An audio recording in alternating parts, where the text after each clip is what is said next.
Kini masyarakat pun tak ketinggalan informasi soal perkembangan Provinsi Papua Barat Daya, khususnya menyangkut penunjukan eselon 2 di dalam internal provinsi termuda itu. Itulah kemudian menjadi dasar bagi mereka untuk ikut memberikan kritik dan saran kepada pemerintah Provinsi Papua Barat Daya. Karena menurut mereka ada jabatan tertentu yang seharusnya tidak layak untuk kemudian diduduki orang bukan asli Papua Barat Daya. Sebab banyak orang asli Papua yang bisa menjabat pada posisi strategis tersebut. Sehingga menjadi pertanyaan besar bahwa, mengapa masih saja tidak memperhatikan hak orang asli Papua di Papua Barat Daya untuk memimpin pada jabatan strategis tersebut? Shalom, selamat malam. Assalamualaikum warahmatullahi wabarakatuh. Om Swastiwastu, Nama Budaya, Salam Kebajikan. Baik, saya Frankie Rumere, alamat Rufai Pante. Saya sebagai warga negara Indonesia yang berdomisili di Provinsi Papua Barat Daya, tepatnya di Kota Sorong. Baik, saya sebagai salah satu masyarakat yang prihatin dan ya boleh dikatakan merasa sedikit resah dengan hadirnya provinsi baru di tempat kita di Papua Barat Daya ini. Kami merasa sedikit prihatin karena apa? Sebenarnya tujuan dari pemekaran sebuah daerah di Papua lebih difokuskan kepada pemberdayaan terhadap anak-anak negeri. Kami tidak mendiskriminasi salah satu suku, etnis ataupun agama manapun. Tetapi sebagai anak Papua yang peduli akan kepentingan anak-anak Papua di atas negeri ini, kami coba memberikan masukan kepada pejabat-pejabat yang akan memimpin di daerah kami ini. Yang kami sangat sayangkan adalah dengan beberapa pejabat yang telah dilantik oleh Pak PJ Gubernur Papua Barat Daya ini menimbulkan ya secara pribadi kami merasa resah. Kenapa? Karena kami merasa sebagai anak Papua kami sudah memiliki potensi baik secara intelektual, leadership untuk tampil dan memimpin di negeri kami sendiri. Nah, ada beberapa dinas-dinas teknis yang menurut kami itu sangat vital, seperti dinas PUPR. Karena bagi kami PUPR adalah sebuah dinas yang nantinya akan bekerja maksimal untuk pemberdayaan orang Papua. Nah, tetapi di sini kami merasa bahwa PUPR ini sudah menjadi jabatan-jabatan, ya boleh saya katakan dalam tanda kutip, sudah ada kepentingan-kepentingan terselubung yang coba-coba diboncengi.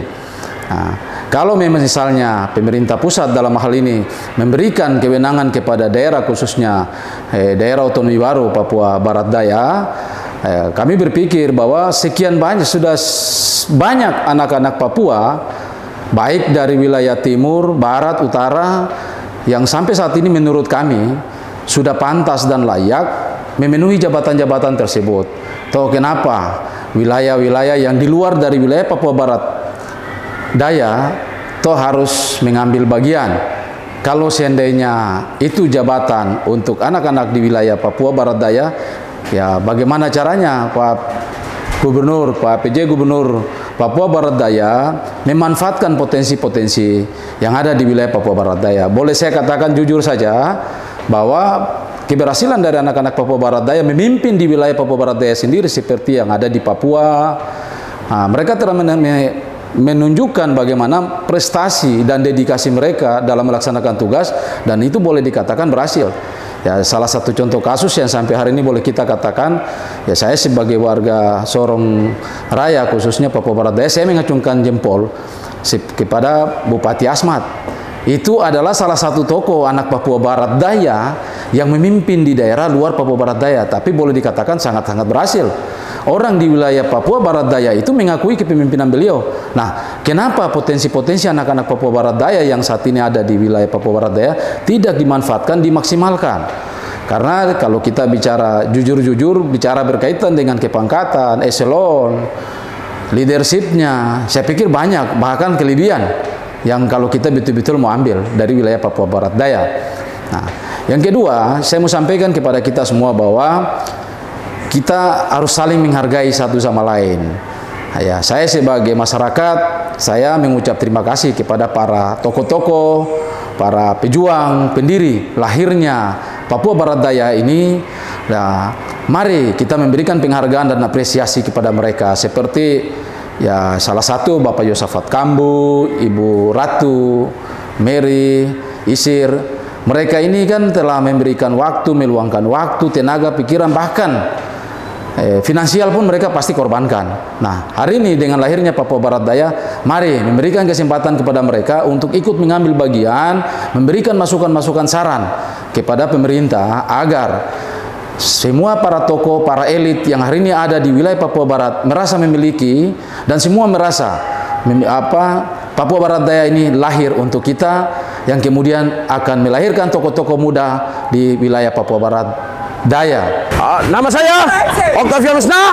Kami pemuda-pemudi yang berada di Sorong Raya dengan ini yang mendukung dan mendukung perjuangan Provinsi Papua Barat Daya yang hadir di Kota Sorong. Dengan ini kami bersyukur dan kepada Tuhan bahwa hadirnya Provinsi Papua Barat Daya ini bisa menjawab kebutuhan kami masyarakat Sorong Raya yang ada sini. Dengan ini kami menegaskan bahwa jangan ada intervensi dari pihak manapun untuk OPD. Dalam hal ini OPD di Dinas PUPR Provinsi Papua Barat Daya. Karena kami orang Papua yang ada di Sorong Raya punya kesiapan dan bisa untuk menduduki bidang tersebut. Dan kami minta supaya kami orang Papua yang harus menduduki Kepala Dinas PUPR Provinsi Papua Barat Daya.